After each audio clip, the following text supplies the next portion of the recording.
Oi, público da TV 247. Eu sou André Teixeira Jacobina, sou mestre em História Social, doutor em Saúde Pública, sempre pesquisando política. E tem um canal aqui no YouTube, a Nova Máquina do Tempo, agora parceiro do 247. Se vocês querem ver mais conteúdo do meu canal, dê uma checada no link na descrição ou procurem por a Nova Máquina do Tempo. Oi, gente. Pois é, o Mário Aldo Benítez, presidente do Paraguai, quase sofreu impeachment por causa de uma questão de um acordo com o Brasil, que agora foi cancelado e que tem a ver com uma questão energética da usina hidroelétrica de Itaipu. É um pouco complexa essa história, eu vou explicar, com base em algumas reportagens, um pouco dessa história no vídeo de hoje. E espero que vocês também deem uma checada no meu vídeo anterior sobre o Bolsodória, não é? Que foi soltado hoje mais cedo. Estou começando a soltar 2 vídeos e alguns dias eu vou soltar 3 vídeos por dia porque estou animado. Nada de depressão por causa do bolsonarismo, hein, gente? Vamos em frente e vamos nos fortalecendo porque a militância da gente aqui no YouTube, nas redes sociais e nas ruas tem muita chance de, com o passar do tempo, nos fortalecer para o nosso futuro. Então, nada de esmorecer, porque a gente tem muito que fazer e tem muito que compreender situações como essa da usina hidroelétrica de Itaipu. Se você chegou agora, o canal é a Nova Máquina do Tempo, eu sou André Teixeira Jacobina, e se você gosta do que a gente faz aqui, se inscreva, dê um like, compartilhe. Links para nossas outras redes sociais e o Apoia-se vão estar em um comentário fixado no início dos comentários. Então é só pegar um comentário fixado que vai ter tudo lá, tá, para nos ajudar e tudo mais. Beleza? Então vamos tentar compreender essa disputa entre Brasil e Paraguai no que se refere a Itaipu, né? Qual é a origem do problema? Itaipu é uma hidroelétrica binacional criada por um tratado assinado em 1973 e que começou a produzir energia elétrica em 1984, com a administração dividida entre Brasil e Paraguai. Cada país tem direito a 50% da energia, mas o tratado determinou que o Paraguai, com um mercado interno muito menor, tem que vender ao Brasil o que não consome da sua metade, a chamada energia adicional. O Brasil retém boa parte do pagamento pela energia adicional para abater o empréstimo feito ao Paraguai para integralizar a sociedade na construção de Itaipu e investimentos posteriores. Em 2009, os presidentes Luiz Inácio Lula da Silva e Fernando Lugo, hoje senador, fecharam um acordo que triplicou de 2,81 bilhões de dólares para 8,43 bilhões por megawatt-hora, o valor que o Paraguai recebe efetivamente pela energia adicional. Além disso, existe a chamada energia excedente, a produzida acima da potência oficial de Itaipu em razão de chuvas fortes e reservatórios cheios. Essa energia é mais barata por não incluir juros sobre a dívida da usina e nem impostos. Em 2007, o Brasil deu ao Paraguai o direito de usar uma proporção maior da energia excedente, e isso ajuda o Paraguai, país que não tem saída para o mar, a baratear os custos de suas empresas. Já a chamada energia garantida, a que não se enquadra nas duas categorias já mencionadas, e tem preço igual para os dois países, né? Essa tem preço igual para os dois países. Com esses arranjos, o Brasil acaba pagando mais em média pela energia de Itaipu e a conta de luz no país de vizinho é menor.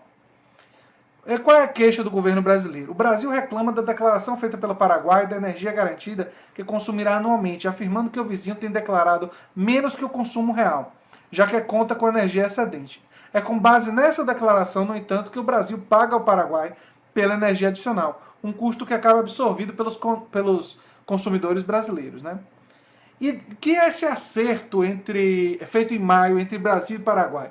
O acerto que foi cancelado hoje, né, pelo Paraguai, e que foi o cancelamento desse acerto que manteve o presidente lá, porque se ele não cancela, ele provavelmente não seria mais presidente, né?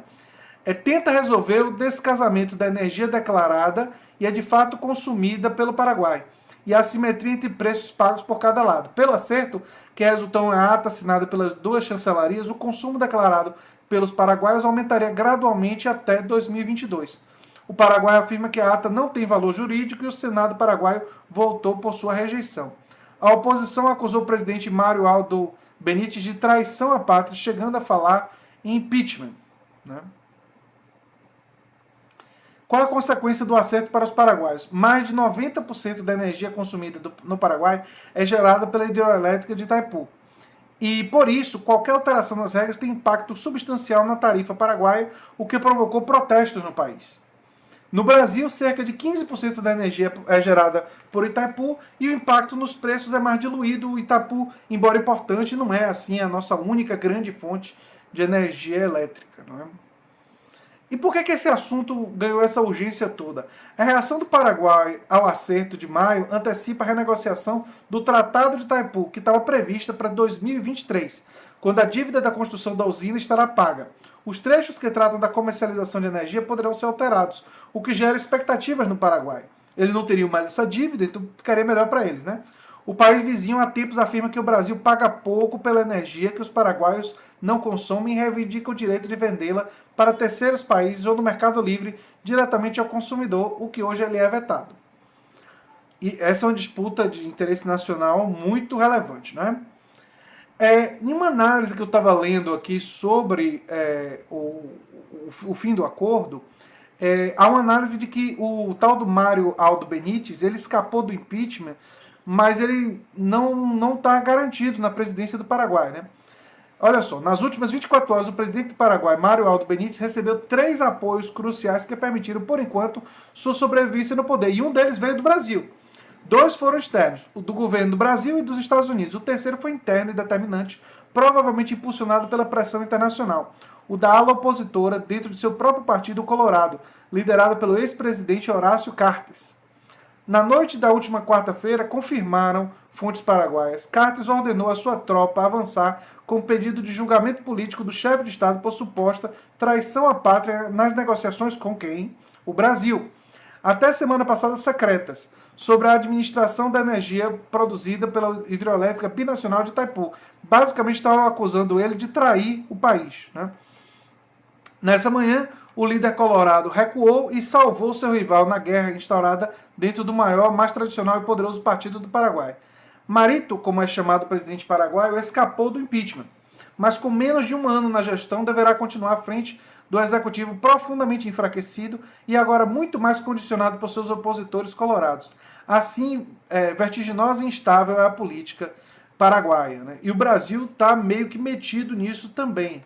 Está muito envolvido com essa situação. Né?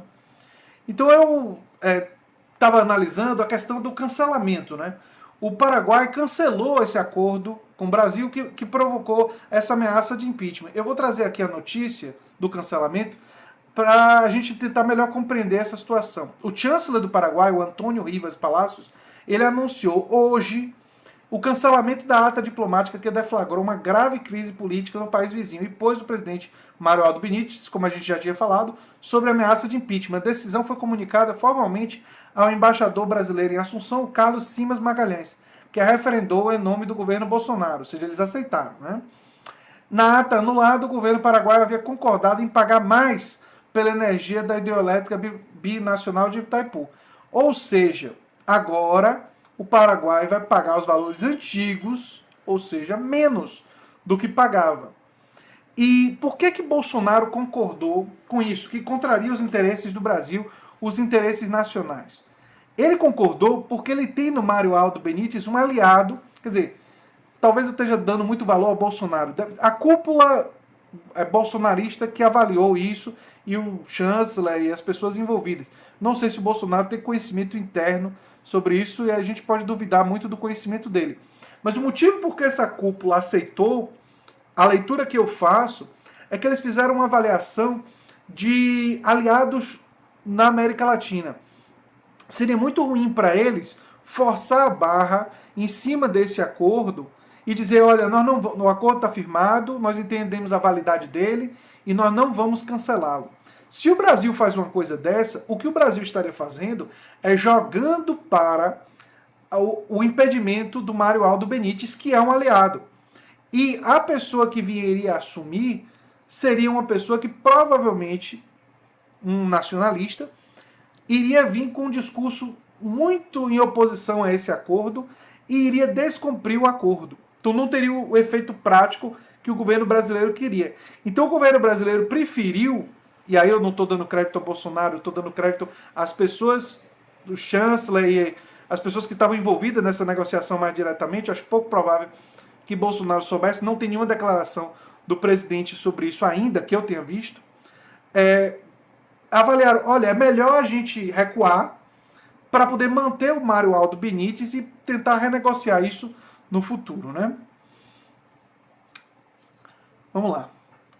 A alta parte contratante paraguaia comunicou sua decisão unilateral e soberana de deixar sem efeito a ata bilateral de 24 de maio de 2019, diz o documento paraguaio, que foi assinado pelo embaixador brasileiro. Segundo a chancelaria do país vizinho, Brasil e Paraguai determinaram que as instâncias técnicas de Itaipu redefinam o cronograma de energia a ser contratado pela Eletrobras e pela ANDE, estatal do Paraguai, no período entre 2019 e 2022. Isso estanca essa crise, mesmo que temporariamente, não é? Mesmo que temporariamente. Foi justamente a pressão brasileira para que o Paraguai declarasse uma contratação maior da energia dita garantida, deixando de contar com a chamada energia excedente, bem mais barata, que levou ao acerto de maio e à crise política que ele provocou. De acordo com técnicos paraguaios, os gastos do país aumentariam em pelo menos 200 milhões de dólares anuais. Olha só, o Brasil provocou a crise dentro do Paraguai através da pressão para que o Paraguai, cobrasse menos pela energia produzida, não é? Não houvesse uma cobrança tão elevada, e os gastos paraguaios, por isso, iriam aumentar, não é? Porque muito era o offset deles, enfim, o Brasil pagaria menos, efetivamente. Só que isso provocou uma mega crise no Paraguai, o cara quase vai a impeachment por causa disso. Esse acordo, até onde a gente sabe, parece que era secreto e só agora recentemente veio à luz o acordo. E aí o Brasil rapidamente recuou, né? O documento divulgado pelo Paraguai afirma que as duas partes coincidiram que a falta de acordo sobre o cronograma de energia a ser contratada de Itaipu afeta negativamente o faturamento do serviço de eletricidade da entidade binacional e, nesse sentido, destacam a importância de se encontrar uma solução para o problema no curto prazo, né? De acordo com fontes do Itamaraty, o cancelamento da ata de maio foi uma decisão paraguaia que o Brasil aceitou. Na quarta-feira, diante da ameaça de impeachment de Mário Aldo, seu aliado, o presidente Jair Bolsonaro já havia admitido a possibilidade de revogar o acordo de maio. Nessa quinta-feira, o Itamaraty divulgou uma nota afirmando que o impeachment poderia ferir a cláusula democrática do Mercosul, levando à suspensão do Paraguai do bloco. Olha só, gente.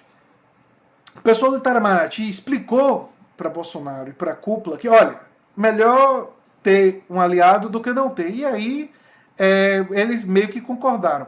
Agora, o significado disso no curto prazo para o Brasil é quase inexistente, mas no longo prazo tem muita significação. Por quê? A energia elétrica hoje, vocês lembram, inclusive, no passado que o Brasil teve aquele episódio do apagão, né? A energia elétrica é o grande motor. E nós estamos caminhando para carros movidos a energia elétrica, cada vez mais a energia elétrica sendo consumida pelas famílias. E o preço da energia elétrica começa a ficar muito caro. É fundamental a gente expandir a produção de energia elétrica por energias renováveis, não solar, eólica e tudo mais. Mas enquanto isso não acontece em larga escala, hidroelétricas como a de Itaipu vão continuar sendo muito importantes. E são, por isso, de interesse nacional. A notícia ainda traz: o cancelamento da ata conseguiu frear no Congresso do país, ao menos momentaneamente, a tentativa de aprovar um pedido de julgamento político do presidente Aldo Benítez e do seu vice, Hugo Velasquez, acusados pela oposição de traição à pátria. Mas olha só, os liberais de lá vão manter o pedido de impeachment, mas provavelmente não vão conseguir porque não tem mais os votos, não é? Isso, eles vão fracassar. Mas isso mostra que o impeachment, que é um processo político muito forte, ele pode ser desencadeado a qualquer momento. Por isso que no Brasil, depois de todas essas falas de Bolsonaro, impeachment e interdição é quando você avalia que o presidente tem problemas mentais e não pode se manter presidente, são processos que são possíveis de acontecer. Improváveis, no caso de Bolsonaro nesse momento, porque estamos vindo da aprovação, em primeira etapa, da reforma da Previdência, que interessa muito a maior parte do Congresso ligado ao grande capital e grandes corporações empresariais. Então, Bolsonaro, nesse momento, serve ao rentismo e à especulação financeira. E por isso o processo de impeachment me parece improvável. Mas se em algum momento ele não servir mais a esses interesses, podem ter certeza que esses interesses jogam Bolsonaro aos lobos, né? E descartam ele com uma maior facilidade. Nós vamos ter que observar se isso vai ou não vai acontecer. Mas é muito interessante o que aconteceu no Paraguai, entre Brasil e Paraguai, né? E nós vamos estar observando desdobramentos, porque essa negociação não acabou. Vão ter novos capítulos dessa negociação e nós vamos analisar. Se você chegou agora, o canal é a Nova Máquina do Tempo, como eu disse lá no início. E se você gosta do que a gente faz, se inscreva, dê um like, compartilhe e pense em se tornar um apoiador do canal. Isso ajuda bastante a gente aqui. Um abração e até o próximo vídeo. Tchau, tchau.